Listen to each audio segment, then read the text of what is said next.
दोस्तों अब मैं आपको लेकर आ गया हूँ रतलाम में दौलतगंज इलाके में।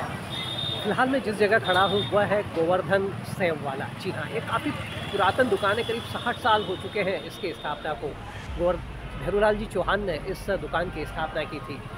दोस्तों यदि रतलाम आऊँ और रतलाम में आपको यदि रतलाम की सेव ना खिलाऊँ तो फिर यह सफ़र अधूरा रह जाएगा। इसीलिए मैंने यहाँ पर लोगों से यहाँ की जो सबसे बेस्ट सेव है उसके टेस्ट की तलाश की। हालांकि लोगों का कहना था कि रतलाम में जितना भी नमकीन बनता है या रतलाम में जो भी सेव बनती है आप किसी भी दुकान पर खा लीजिए, सेव अच्छी होती है। लेकिन फिर भी जब मैंने उनसे ज़्यादा इसरार करके पूछा फिर भी कोई एक ऐसे ठिए का नाम बताइए, कोई ऐसी दुकान का नाम बताइए जिसकी ख्याति दूर दूर तक फैली हो, तो फिर मेरे सामने गोवर्धन सेव का नाम आता है। और मैं आपको फ़िलहाल लेकर आया हूँ वही दौलतगंज स्थित गोवर्धन सेव पर। दोस्तों इस तरह कोयले की भट्टी है जिस पर फिलहाल सेव की घिसाई चल रही है।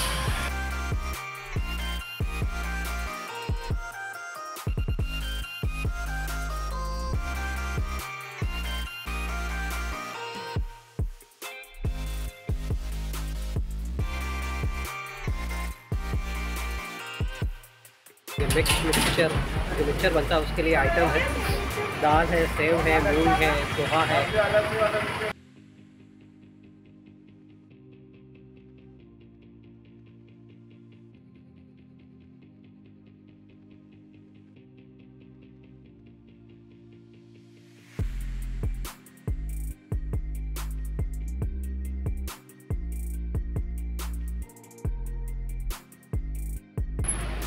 दोस्तों ये लहसुन की सेव है जो रतलाम के फेमस जो गोवर्धन लाल सेव वाला है उनके यहाँ बन रही है।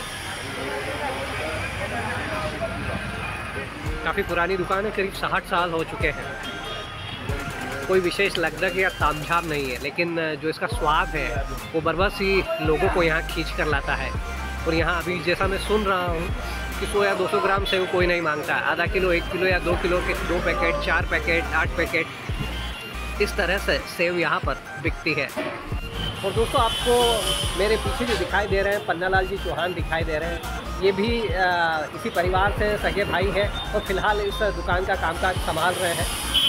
ये वो जगह है दोस्तों जहाँ लगातार सुबह से लेकर रात तक सेव या नमकीन बेचा जाता है। अभी जब मैं देख रहा था यहाँ पे जिस तरह की जो भीड़ जुटी हुई थी उसमें यही मुझे खास बात नज़र आई कि यहाँ कोई 50 ग्राम या 100 ग्राम इस तरह से क्वांटिटी नहीं मांगता है। आदमी आता है 1 किलो, आधा किलो, 2 किलो इस तरह के पैकेट बनवाता है और यहाँ से चला जाता है। पन्नालाल जी से जब मैंने उनकी सेव की खासियत जानना चाही तो उनका कहना था कि सबसे खास बात जो रहती है कि एक तो प्योर बेसन में बनता है, दूसरी चीज़ के सारे जो मसाले होते हैं, जो सारे इंग्रेडिएंट्स होते हैं वो बेहद प्योर होते हैं। इसके अलावा ये मूँगफली तेल में बनती है। और जब मैंने ये कहा कि मूँगफली तेल में इसका शेल्फ लाइफ कम नहीं होता है, ख़राब नहीं होता है, तो इनका कहना था कि 2 महीने तक यह सेव ख़राब नहीं होती है। और जो विदेश तक चूँकि इनकी सेव की ख्याति है तो लोग विदेश तक इनकी सेव लेकर जाते हैं। तो विदेशों से जो लोग बताते हैं उनका ऐसा कहना रहता है कि करीब 6 महीने तक तो फ्रिज में इधर प्रिजर्व करके रख देते हैं, इवन फ्रिज में रखने पर भी ये ख़राब नहीं होती है।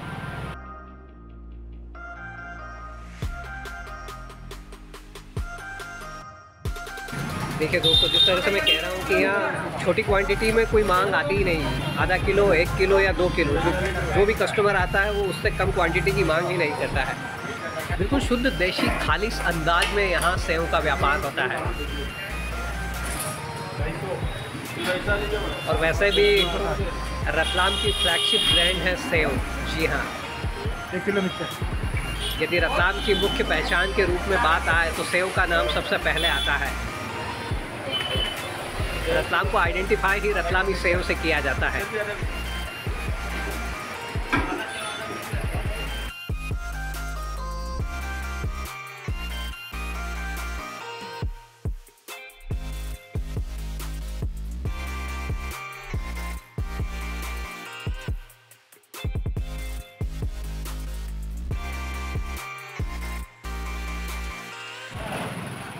तो दोस्तों यहाँ पर जो गोवर्धन की सेव है यहाँ पर आपको सेव मिलेगी, नुक्ती मिलेगी, चना की दाल मिलेगी, मूंग दाल मिलेगा और साथ ही जो पूरा मिक्सचर होता है वह भी मिलता है। लेकिन जो सेव की ख्याति है वह सबसे ज़्यादा है। हर कोई आता है और यहाँ पर सेव मांगता है और सेव लेकर जाता है। जोरदार सेव है। ये बात आप कहाँ से हैं? मलवासा।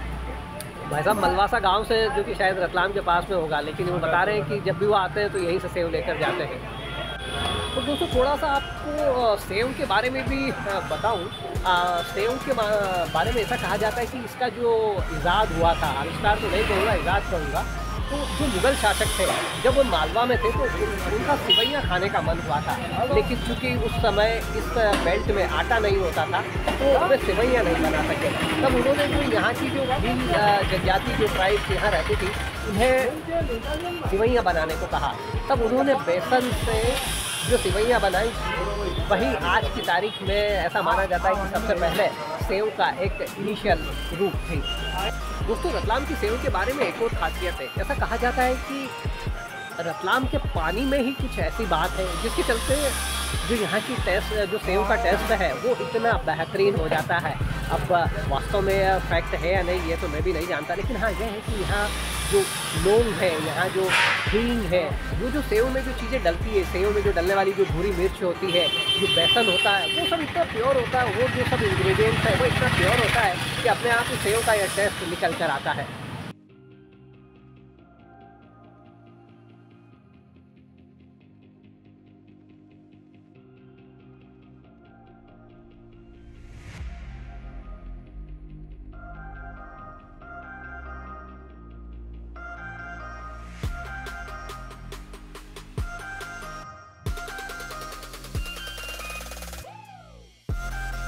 और दोस्तों मेरे जो पीछे दिखाई दे रहे हैं आसाम या गोवा, आसाम के गुवाहाटी से आए हैं, वो वहाँ गोवर्धन सेव की ख्याति सुनकर आए हैं। बता इनका क्या है? ये आपके घूमने आए हैं? कार्यक्रम में आया था यहाँ पर। जी जी। तो रतलामी सेव जी प्रसिद्ध सुना था। अभी कार्यकर्ताओं से पता लगा कि यहाँ का प्रसिद्ध सेव जो है गोवर्धन जी के यहाँ मिलेगा। हमने कहा कि चलो मिला जाए। मैं आसाम में 10 साल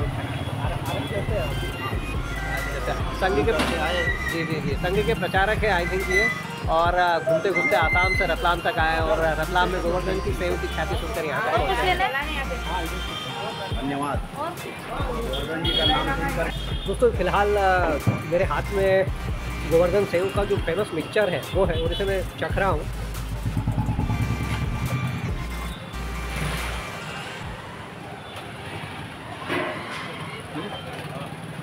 एक एक चीज़ का टेस्ट इतना क्लियर आता है दोस्तों, जो खट्टा मीठा स्वाद है, क्योंकि मैं मालवा से हूँ, मुझे भी खट्टा मीठा पसंद है। आप भी आइए, आपको भी बेहतरीन लगेगा यहाँ का टेस्ट। और सेव दिन भर गर्म बनती रहती है।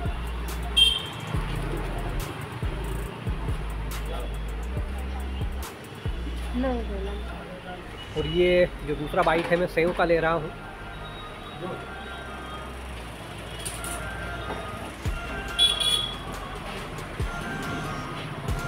सब कुछ संतुलित है, जो खस्तापन है